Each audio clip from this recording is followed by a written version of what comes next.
Alright, in this video we have got the panels back off and we're going to start flanges ready to weld. So what we're going to do, if you'll notice right here, there's a few places where whenever we was taking it off we ripped the inner wheelhouse. There's a few holes. Now if it's a big hole like this, we can actually weld that from the back side, so we don't need to worry about that. Same with these. Panel goes under this, so we can use that for our spot weld locations. But there's just some different areas that'll need to be cleaned up and welded. Notice right here we got a bad spot we've got to fix, and the panel goes over this, so we'll probably just go ahead and weld all these up so we have a a flat solid surface. If the panel went on the other side, we could leave some of those and use that for a spot weld location. But that's what we're going to do. And also we have to grind all these to metal anywhere we're going to weld, and sometimes you can use adhesives also, and that has to be with the 3M anyway. The adhesives that we use require that the metal be bare metal. So anyway, we're going to grind these, weld what needs to be welded up, grind our welds, and then we'll start installing the wheelhouse.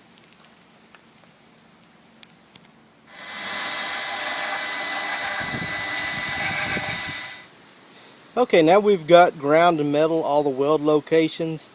Now what we're going to do is make some repairs where we rip through the metal, but we want to be sure and leave these holes that's left to put that we aligned it with, because we're going to use those whenever we put the self-tapping screws back in.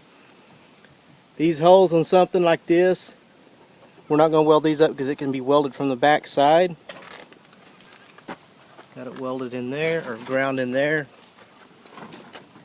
Got all this grounded, and again we've got a little repair we're going to have to do down here, but a lot of these we're going to have to go ahead and weld up because the panel sets on top of this. So we're going to go ahead and weld everything up. We'll grind that down, then before we put the panel on, we'll spray some weld through primer to protect this steel, then we'll start welding. Okay, we're going to start welding now. Just kind of give you some basic setup.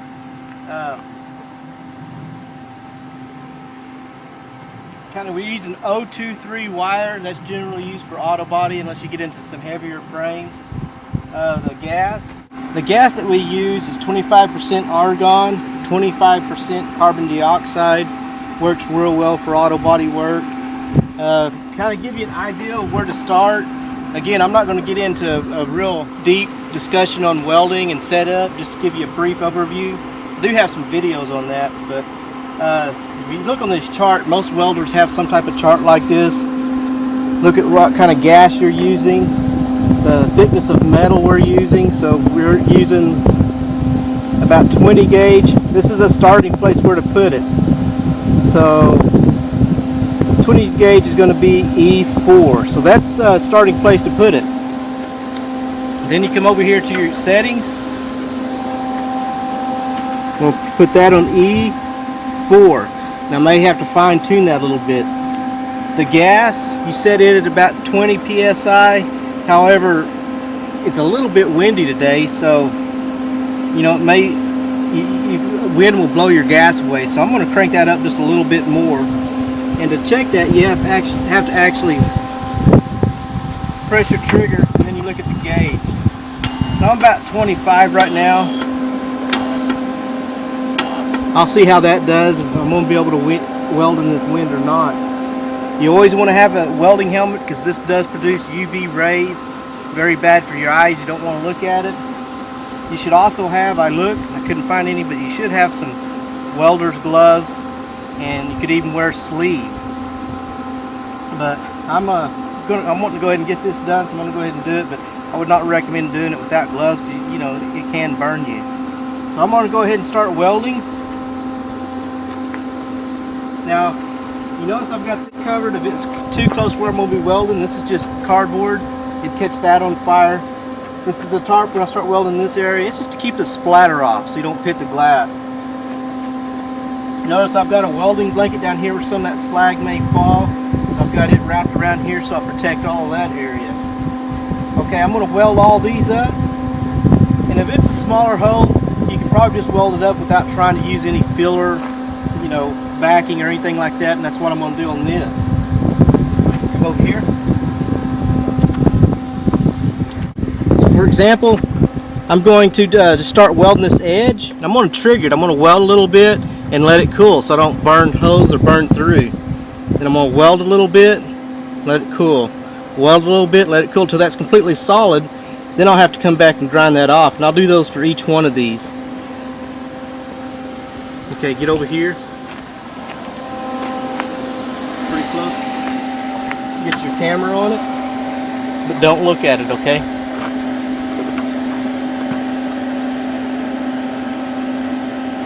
Okay, I'm going to go ahead and get started welding.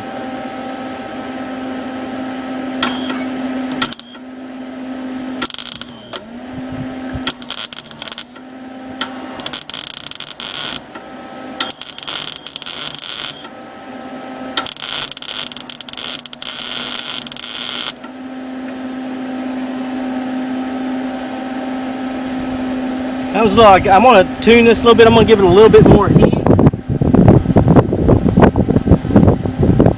That wasn't quite right. And again, it could be this wind part of it, but I think I give myself some more heat that'll help make a smoother weld.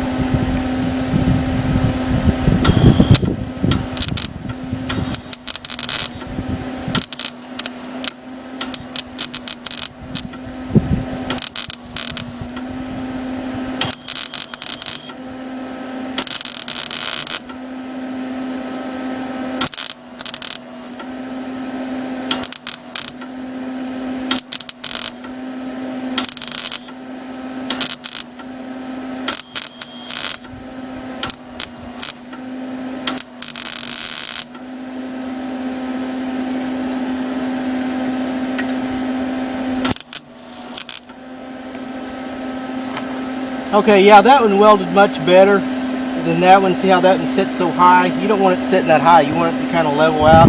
And whenever it's more level like that, you don't have it balled up like this one. You know, a lot less grinding, a lot less cleanup. It's going to be a lot quicker. So what I'm going to do is go through and weld all these. And I would also recommend, if you do have a garage you could do this in, I would recommend doing it in that because the wind is messing with this a little bit. MIG welders do not work well outside. They work best in a environment where there's no wind. And that's another thing I've noticed with students that's having problems and realize they have a fan blowing towards their work, and it'll really mess you up. So, but anyway, you notice how I would trigger it in. If you didn't do that, this thinner metal, you know, you just blow holes in it. I mean, you want to get it hot, good penetration, but you don't want to, you know, burn extra holes in it either. So I'm going to go through, and I'll have to move this paper when I get up here for the welding blanket. But I'm going to go through and weld each one of those. You got to remember not to weld up the holes that I made for the self-tapping screws though. If we do that, then you know we won't know where it exactly lined up at and have to redo that.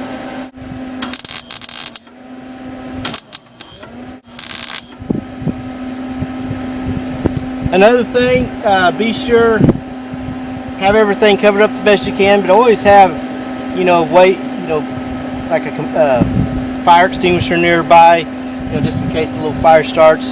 That has happened before, so be sure and have all that ready. All right, well, I'll get all these welded up, then we'll go from there. Okay, we got all that ground. We welded some issues that we had, some problems that we had where the metal ripped or whatever. We ground that down. And now we have some bare metal and we're getting ready to weld this on. We're going to use all these for our plug welds. They're already there, so we're going to use them. They're down through here. We look pretty good all the way around, except there's only, you know, not enough on this part of the flange right here. So what we're going to do in that area, we're going to put a few more holes so that we can weld from this side so that we have enough. So we'll get a drill. We'll drill a few more holes in it, and then we also, on this part, need to grind where the welds are going to be so that there's not any coating on them. So we'll have to grind that off.